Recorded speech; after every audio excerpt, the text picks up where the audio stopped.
Terima kasih Anda masih bersama kami. Bagi Anda yang baru saja bergabung, kami hadirkan kembali 3 berita utama hari ini.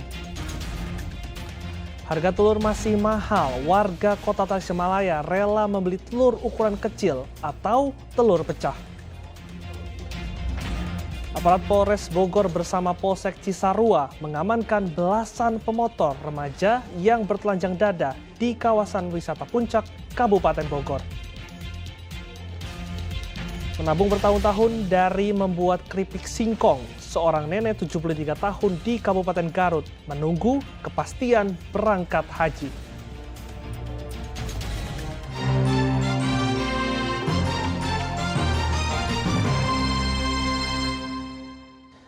Belasan remaja yang mengendarai sepeda motor bertelanjang dada di kawasan wisata Puncak, Kabupaten Bogor diamankan polisi. Warga sekitar resah karena mengira mereka adalah anggota geng motor.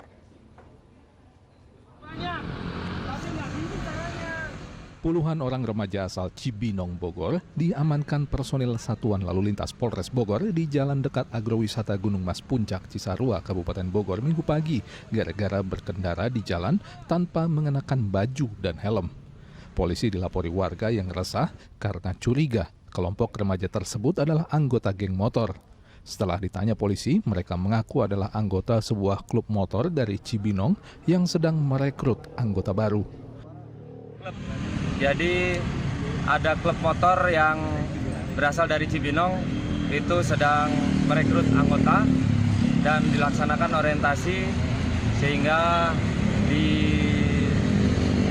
dilaksanakan kegiatan orientasi di pinggir jalan. Namun dengan tidak menggunakan baju dan tidak menggunakan helm, maka kami dari Satlantas Polres Bogor mendatangi kelompok tersebut dan kami edukasi bahwa kegiatan-kegiatan klub motor seyogianya dilakukan di tempat-tempat yang diperuntukkan.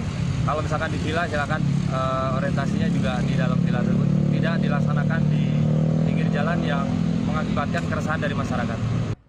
Namun, bukannya mendidik anggota baru klubnya soal keselamatan berkendara, klub motor tersebut malah melakukan aksi tak terpuji yang justru mengancam keselamatannya sendiri dan pengguna jalan lainnya dengan mengendarai sepeda motor tanpa baju dan helm. Menurut data pihak Polres Bogor, ada 36 orang remaja yang berkendara dengan 16 unit sepeda motor tanpa baju dan helm. Mereka lalu diberikan peringatan dan akan ditilang jika mengulangi perbuatannya. Asep Solihin melaporkan dari Kabupaten Bogor. Kesal karena uang yang mereka setorkan dibawa kabur, korban arisan investasi di Kota Bekasi hari Minggu menempelkan pamflet dan stiker di sekitar rumah admin arisan tersebut. Puluhan korban dugaan penipuan arisan investasi cuan bodong ini menempelkan sejumlah poster dan stiker pada dinding, tiang listrik, dan telepon di perumahan Wisma Jaya, Kelurahan Arenjaya, Bekasi Timur, Kota Bekasi. Poster dan stiker yang ditempel berisikan informasi tentang sosok Dea Rizky Utami dan Arum Winarsi, 2 orang yang menyelenggarakan arisan investasi cuan yang kini menurut korban kabur. Sebelumnya, para korban telah melakukan sejumlah upaya agar uang mereka kembali, termasuk menggeruduk rumah admin arisan tersebut. Tempel-tempel nih, geruduk. Kita Pak jadi korban investasi bodong dengan janji masa dapat untung 50% Pak, Bang aja nggak berani, orangnya kabur nih. Negara dia, ATM saya di freeze, dibekukan dari pihak bank, saya di bank dijagain sama satpam 2 orang. Udah saya dikira saya maling. Bapak udah lama ketipu ini? Baru 2 bulan Pak, 2 bulan aja udah kena gede, gimana yang udah lama. Makanya harus kena sanksi sosial nih orang begini Pak.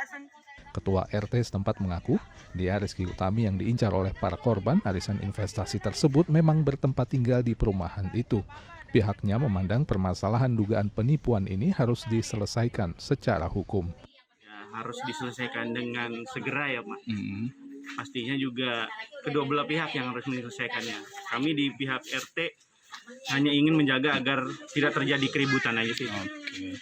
Dia sendiri sudah berapa lama Pak tinggal di sini Pak? Dia sendiri kebetulan posisinya mantu Pak, jadi semenjak menikah beliau tinggal di sini. Oh ini berarti rumah mertua atau rumah? Rumah mertua, Rumah keluarga mertua. dari suami. Oh, berarti sudah ada 5 tahun dia di sini? Kurang lebih ya. Kurang lebih. Oh. Oke. Terus hari ini diketahui nggak Pak kemana Pak? Nggak lapor sih Pak, nggak ada Oke. informasi apa-apa. Kasus dugaan penipuan arisan investasi cuan yang melibatkan ratusan korban mengakibatkan kerugian mencapai sekitar 800 juta rupiah.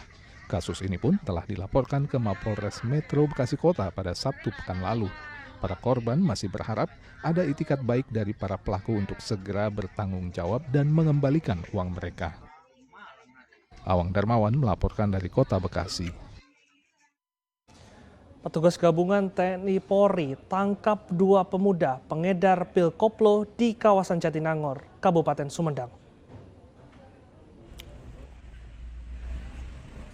Dede Roni dan Sahril diamankan di markas Koramil Jatinangor, Kabupaten Sumedang lantaran kedapatan memiliki ratusan butir obat terlarang jenis pil koplo. Keduanya diketahui menjual barang haram tersebut dengan sasaran anak-anak muda. Kasus ini terungkap setelah adanya keributan antar 2 kelompok di kawasan perbatasan Jatinangor dan Tanjung Sari. Petugas yang curiga dengan bau alkohol serta tingkah para pemuda kemudian memeriksa warung di lokasi keributan dan mendapati ratusan butir obat terlarang pil koplo serta uang ratusan ribu rupiah yang diduga dari hasil penjualan obat terlarang. Tadi ada sedikit keributan, kebetulan agak jauh dari tempat ini, di depan McD ini ada keributan antara 2 kelompok pemuda yang berantem. Satunya ada juga yang berkelahi. Kebetulan saya lewat dan di sana juga ada piket yang lagi mengamankan dan dari anggota Polsek juga. Dibawa ke Polsek dan salah satunya pengakuan dari mereka itu mereka tercium bau minuman. Ternyata setelah ditanya-tanya selain minuman dia juga mengkonsumsi obat-obatan. Dan saya tanya obat-obatnya di mana, ternyata penjualannya di perbatasan Tanjung Sari dengan Jatinangor ya, di depan saung itu. Dan saya tanyakan sampai jam berapa bukanya, ternyata mau tutup gitu. Saya segera ke sana, saya telepon ke Pak Kapolsek, kita datang ke sana dan ternyata di sana mau tutup ya, lagi menghitung uang, tapi barang bukti masih ada juga gitu. Ada sejumlah uang dan kita amankan dan kami serahkan ke jajaran Polsek ya, untuk penanganan lebih lanjut. Untuk penyelidikan lebih lanjut, kedua terduga pelaku diserahkan ke Satuan Reserse Narkoba Polres Sumedang. Agun Gunawan melaporkan dari Kabupaten Sumedang. Korban pembunuhan di Cipatujah, Kabupaten Tasikmalaya pada Kamis pekan lalu diautopsi oleh tim dokter forensik untuk mengungkap penyebab kematiannya.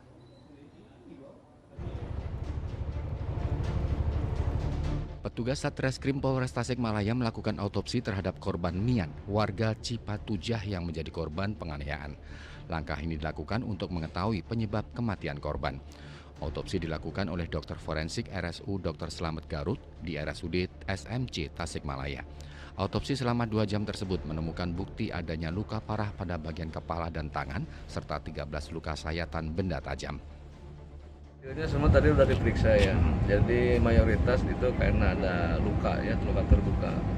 Ya, terbanyak di daerah wilayah kepala sama di leher ya, kemudian juga ada sebagian di daerah lengan ya. Nah, mengenai masalah penyebabnya itu semua sudah kita periksakan, sudah ditentukan ya.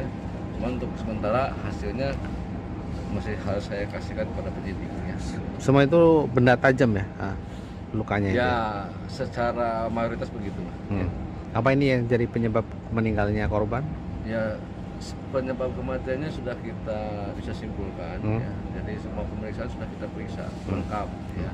Nah, cuman nanti untuk hasil kesimpulan akhirnya ya mohon maaf karena memang ini prosedur, jadi hasilnya cuma bisa saya sampaikan kepada penyidik saja. Enggak, cuman dia berada di tempat biasa dia kerja, jadi seakan-akan ini dia tidak ada di situ.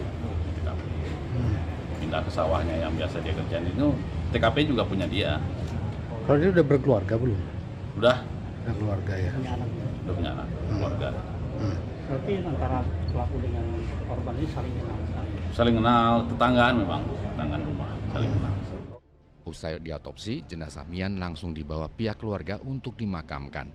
Terkait kasus ini, pelaku atas nama Rukiman telah diamankan polisi beberapa jam setelah kejadian. Eko Setiabudi melaporkan dari Kabupaten Tasikmalaya.